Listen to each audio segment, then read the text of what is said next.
بر محمد و آل محمد صلوات.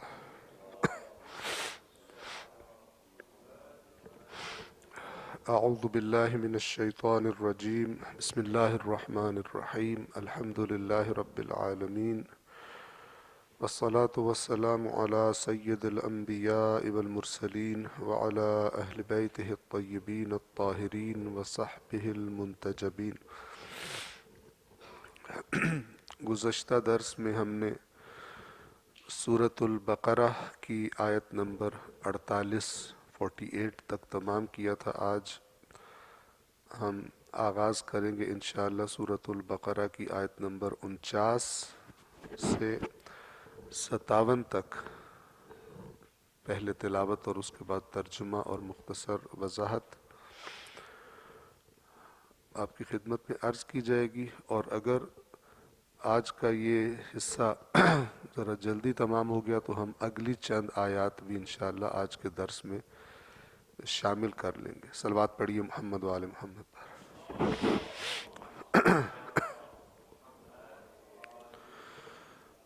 اعوذ باللہ من الشیطان الرجیم. بسم اللہ الرحمن الرحیم.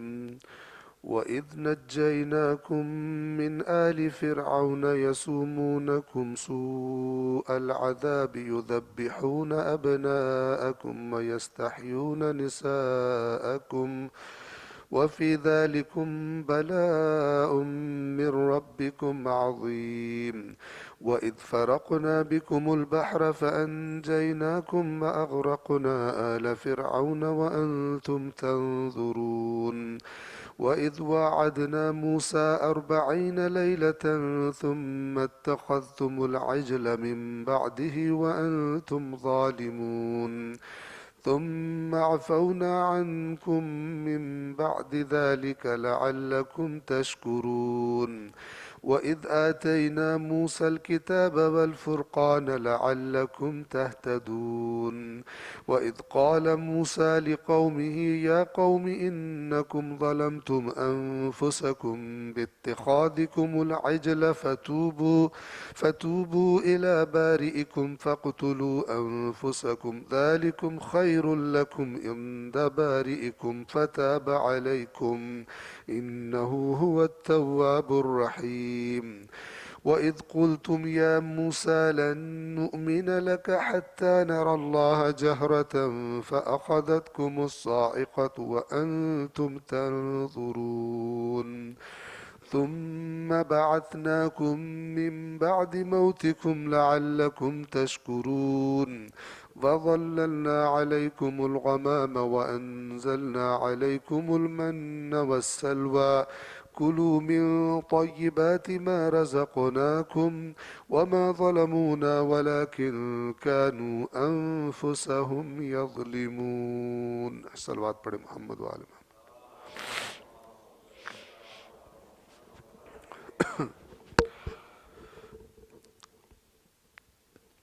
سورۃ البقرہ کی آیت نمبر 49 سے آج ہم نے آغاز کرنا ہے، لیکن گزشتہ 2 آیتیں بھی ہم اس میں دوبارہ تکرار کرنا چاہیں گے تاکہ بات کا ربط انشاءاللہ ہمارے ذہنوں میں تازہ ہو جائے. جیسا کہ آپ کو یاد ہوگا، بنی اسرائیل مدینہ کے وہ یہودی کے جو اللہ کے آخری نبی کے آنے سے پہلے ان کے انتظار میں تھے، ان کے تذکرے کیا کرتے تھے اور کفار پر اپنی فتح کا اعلان کرتے تھے کہ جب نبی آئے گا ہمارا تو ہم تم پر فتح پا لیں گے. لیکن یہ سب کرنے والے بنی اسرائیل جب وہ نبی آیا تو اس کو قبول کرنے کی جگہ اس کے انکاری ہو گئے، منکر ہو گئے. تو یہ جو آیات ہیں اس میں اللہ تبارک و تعالیٰ نے یہود کا قصہ بیان کیا ہے. یعنی آپ یہ سمجھیں کہ یہ آیت نمبر 40 سے جو قصہ سٹارٹ ہوتا ہے، یہ دوسرے سپارے کے بھی ایک حصے تک انہی کا کام، انہی کی داستان چل رہی ہے مسلسل. یہ کیا حرکتیں کرتے تھے، ان کی خرابیوں کے اسباب کیا تھے، اور اللہ تعالیٰ ان کو اپنے گزشتہ احسان یاد کرواتا ہے کہ یہ احسان یاد کرو میرا، وہ احسان یاد کرو، وہ احسان یاد کرو، وہ احسان یاد کرو، نہ شکر نہ بنو۔ اور اب ان سارے احسانوں کا اللہ تعالیٰ ان سے ایک تقاضا کر رہے ہیں ان احسانوں کے بدلے میں کہ ہمارے نبی پر ایمان لے آؤ، اور اس میں ہی تمہارا فائدہ ہے، ورنہ گمراہی اور ذلت اور رسوائی کے علاوہ کچھ تمہارے ہاتھ میں نہیں آئے گا، جیسا کہ تاریخ بتاتی ہے کہ یہودیوں کے ساتھ یہی ہوا، سوائے اس قلیل تعداد کے کہ جو اللہ کے نبی پر ایمان لے آئے تھے۔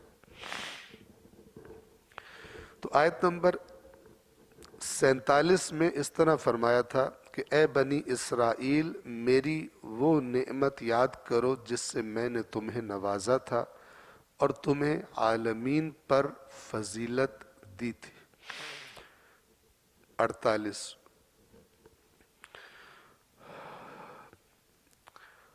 وَاتَّقُوا يَوْمًا، اور اس دن سے بچو کہ جس دن نہ کوئی کسی کا بدلہ بن سکے گا، نہ کسی کی سفارش، قرآن نے جو لفظ ہے وہ شفاعت استعمال کیا ہے، نہ شفاعت قبول کی جائے گی، اور نہ ہی کوئی معاوضہ کہ سزا بھگتنے کی جگہ پیسے دے کے امیر آدمی چھوٹ جائے وہاں پر، اور نہ کوئی ان کی کسی طرح کی مدد کی جائے گی۔ اب جب ہم اس آیت کو دیکھتے ہیں تو اگر تھوڑا سا اس میں غور کریں تو ہمیں یہ اندازہ ہو جائے گا کہ یہ نظریات جو اللہ کہہ رہا ہے اس دن یہ بھی نہیں کام آئے گا، یہ بھی کام نہیں آئے گا، یہ تبھی کہا جا رہا ہے کہ اس قسم کے نظریات ان میں پائے جاتے تھے، ورنہ اگر وجود ہی نہ ہو اس قسم کے عقیدے کا ان کے اندر تو پھر کہنے کی ضرورت کیا ہے۔ یہودیوں نے بھی، توجہ فرمائیں گے، یہودیوں نے بھی قیامت کے دن اپنے جنت میں جانے کے کنفرمیشن کے لیے مختلف چیزیں گھڑی ہوئی تھی، جیسے اسی پہلے جز میں قرآن کے اللہ تعالیٰ بتاتا ہے، کہتے ہیں کہ اگر ہم جہنم میں چلے بھی گئے تو کچھ ایام معدود رہیں گے وہاں پہ، پھر واپس جنت میں آ جائیں گے۔ اللہ نے انکار کر دیا اس کا، تم نے اللہ سے کوئی عہد لیا ہوا ہے۔ تو یہ وہ چیزیں ہیں اگر آپ غور فرمائیں کہ جو اگر انسانوں کے ذہن میں آ جائیں کہ قیامت کے دن بالآخر ہم نے بچ جانا ہے، تو یہ چیزیں اس کے اندر گناہ کرنے کی جرت پیدا کر دیتی ہیں۔ اللہ کی حدود کو جب اس کے مفادات تقاضا کر رہے ہوں، جب اس کو کوئی خواہش اس کی عروج پر ہو اور اس کے پاس طاقت بھی ہو، تو پھر وہ کر گزرتا ہے۔ تو اگر تو اسے یہ بتایا گیا ہو دین میں صاف صاف کہ اگر تو یہ کرے گا تو تو بچے گا نہیں سزا سے، مگر یہ کہ تو توبہ کرے اور جس کا حق مارا ہے، ظلم کیا ہے، اس کو اس کے ساتھ بالآخر مسئلے کو حل کرے، ورنہ روز قیامت تیری حالت بری ہوگی، تو یہ بندہ زیادہ کنٹرول میں رہے گا۔ لیکن اگر اس کو شارٹ کٹ بتا دیا جائے کہ کیونکہ تیرا تو نے یہ کیا ہوا ہے، یا تو اگر یہ کام کر دے، یہ رسم ادا کر دے، فلان کر دے، تو تیرے سارے معاف ہو جائیں گے، تو اس میں گناہ کرنے کی جرت خود بخود پیدا ہو جائے گی۔ چاہے بنی اسرائیل کے اس زمانے کے یہودیوں کی کرپشن اور حضرت موسیٰ کے دین کی تحریف کر کے جو شکل بنا لی تھی اس دین کی، چاہے ان کا معاملہ ہو اور چاہے آج کے مسلمانوں کا معاملہ ہو، چونکہ قرآن قیامت تک کے لیے عبرت ہے، جب بھی دین کو اس طرح بتایا جائے گا کہ تھپا لگا دیا جائے گا کہ تمہاری تو بخشش کنفرم ہے، پھر توقع نہ رکھیں کہ یہ سیدھے راستے پہ چلے گا۔ یہ بالکل ایسا ہی ہے کہ آپ فرض کریں کسی کمپنی کے باس ہوں، ڈائریکٹر ہوں، چیئرمین ہوں، اور آپ کچھ لوگوں کو بھرتی کریں اپنی کمپنی کا کام کرنے کے لیے، اور ان سے آپ کہیں کہ تم جب تمہارا جی چاہے چھٹی کرو، جب تمہارا جی چاہے دفتر میں آؤ بھی تو کام نہ کرو، جو مرضی کرتے رہو، اینڈ پہ تمہیں تنخواہ پکی ملے گی، بلکہ دوسروں سے بڑھ کے ملے گی، دوسری کمپنیوں کے لوگوں سے بڑھ کے ملے گی۔ آپ کا کیا خیال ہے ایسی کمپنی کے ملازمین کتنا کام کریں گے؟ کریں گے ہی نہیں، ٹھیک ہے، کیونکہ انہیں کنفرم ہے کہ انہیں تنخواہ ملنی ہے، نہیں چلے گی۔ اسی طرح شیطان کیا کرتا ہے کہ بجائے پوری، وہ چاہتا ہے کہ پوری جو دین کی تصویر اللہ بتا رہا ہے، جو اہداف بتا رہا ہے، جو اعمال بتا رہا ہے، وہ لے لے کسی قوم سے اور دین ہی کے نام پر اسے ایک ایسی چیز گھڑ کے دے دے جو اس کے اندر سے آہستہ آہستہ اصل دین کی روح کھینچ لے، اور وہ ایک بے جان جو جسم ہے وہ رہ جائے دین کا، جس کو اپنی مرضی سے جہاں گھسیٹ لو لے جاؤ، اور جہاں سے جاؤ چیر پھاڑ لو، کاٹ لو، ٹکڑے کر دو، اس کے اندر روح ہی نہیں ہے۔ اور یہی سبب ہے کہ جس طرح اس زمانے میں یہود پستی کا شکار ہو گئے تھے، آج مسلمان اسی طرح اقوام عالم میں جب دیکھا جائے تو اسی طرح پستی کا شکار۔ مسلمانوں پہ جتنا ظلم ہو رہا ہے آج دنیا میں، دوسری قوموں پہ اتنا ظلم نہیں ہو رہا۔ خود اپنی حرکات سے اس جگہ پر پہنچے۔ تو فرمایا کہ اس دن سے بچو کہ جس دن نہ کوئی کسی کا بدلہ بن سکے گا، نہ کسی کی سفارش قبول ہوگی، نہ کسی سے کوئی معاوضہ لیا جائے گا، نہ ہی ان کی کوئی مدد کی جائے گی۔ اس کا مطلب ہے قیامت کے دن کے بارے میں یہ نظریات انہوں نے ذہن میں بنائے ہوئے تھے اور اس لیے کرپٹ ہو گئے تھے۔ ادھر تو ہم نے بچ ہی جانا ہے، جب ادھر کنفرم بچ جانا ہے تو پھر کرو۔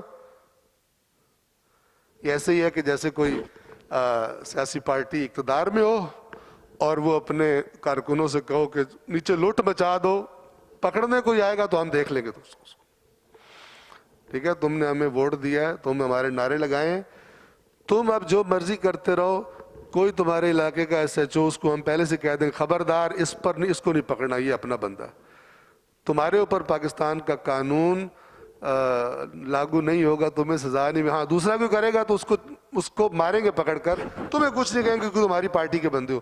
کچھ لوگ سمجھتے ہیں کہ روز قیامت بھی کوئی ایسا ہی معاملہ ہوگا، ٹھیک ہے، کہ مثلاً اہل بیت اطہار بھی کوئی اس قسم کی پارٹی کہتے ہیں یہ ہمارا ہے، اس نے جو بھی خرابی ہے اس کو چھوڑ دو، باقیوں کو لتر مارو۔ ایسا نہیں ہے۔ اہل بیت کی وہی پارٹی ہے جس کا رکن وہی ہے جس کی صفات اللہ نے بتائی اور خود انہوں نے بھی بتائی ہیں، اور اس کو کہا جاتا ہے مومن، اور اس کی صفات ہوتی ہیں۔